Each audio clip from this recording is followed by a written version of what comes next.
Hello everyone. Let's start with a new topic, Q fever. It's an acute fever disease or also called as febrile disease and also a zoonotic disease. And it was first reported in Australia. The place name is Queensland. And it became a notifiable disease in 1999 when United States started reporting this disease. And scientists cannot reliably assess how many cases of Q fever actually occurred worldwide. Still the statistics are not properly known. And in June 2006, the largest outbreak of Q fever with 138 cases were experienced in Scotland, that is a slaughterhouse near Stirling in England. Okay.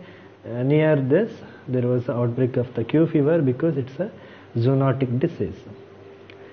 And the agent is C. burneti, and the primary reservoir of C. burneti are goat, sheep, cattle and many other animals. Mostly it is a domestic animal, that's why human gets this infection. And this organism can be presented in the milk, urine, feces and of the infected animal. And they also shed this during the birthing within amniotic fluid and placenta. Okay.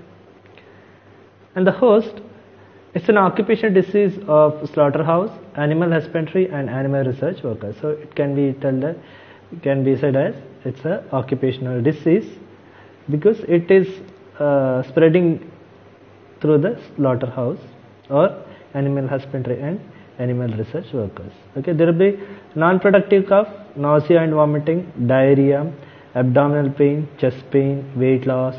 Later on, they can develop hepatitis, that is infection of liver. And the incubation period, it's 2 to 3 weeks after exposure. Okay, within that time, there will be a growth of this agent. And the diagnosis is by blood for platelet count. Okay, because person with Q fever may show transient thrombocytopenia. There will be sudden decrease in the platelet count. And serological tests can be done to detect the antibodies, and indirect immunofluorescence assay can be done. And mode of transmission is by inhalation of organism from contaminated dust. Okay, contaminated dust may have this agents, and if you breathe in, you may get the infection. And again, if you are ingesting a contaminated food, and again if the tick which is present on the slaughterhouse or domestic animal which got infection, and the tick might have this agent, then if it bites the human, it will transmit this agent and the infection occurs to the human. And clinical manifestation include high fever, that's around 104 to 105 degree Fahrenheit. Severe headache will be there, malaise, myalgia, that is muscle pain, confusions, sore throat, chills and sweats. These are the clinical manifestation you will see in the Q fever. So how you can prevent it? First one is about the treatment. You can give treatment with the doxycycline and quinolone. That is first 3 days of illness you can give. And treatment for the last 2 weeks are doxycycline 100 mg BD in 14 days.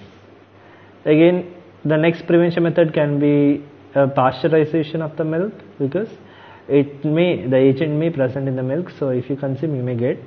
So you have to pasteurize the milk, or you have to drink the pasteurized milk only. Then the vaccination. So whoever people involved in this research with the pregnant sheep or whoever working in the slaughterhouse, they should be vaccinated with this C. burneti. The holdings of sheep should be located away from the populated areas, because you may get the infection if it is nearby. And use appropriate procedure for bagging, autoclaving, washing of laboratory clothing. Test the animals for C. burneti on routine basis and take preventive measure to prevent the outflow to other occupied areas. So in the particular period you have to test the animals for C. burneti presence.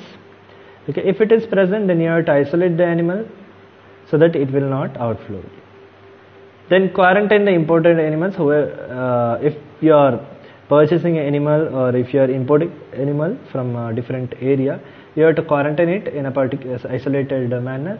Then if it is not having any infection in the 14 days, then you can start using, like, okay. And properly dispose of placenta, birth product, aborted fetuses and fetal membranes at facilities housing sheep and goat. Okay, if after sheep and goat gave the birth, the waste material which comes after the birth, it should be properly discarded. Yeah? And restrict the access to laboratories used in potentially infected animals. If you are like if the animals are infected, then you are dealing with those products like blood and urine, then you are supposed to restrict the access to the laboratories. And educate the public regarding preventive measures to be adopted to prevent Q fever. Good measurement to be given to, or health education can be given to the peoples, so that there will be no outbreak of the Q fever. Yeah. So that's all about the Q fever. We'll see in the next chapter. Thank you.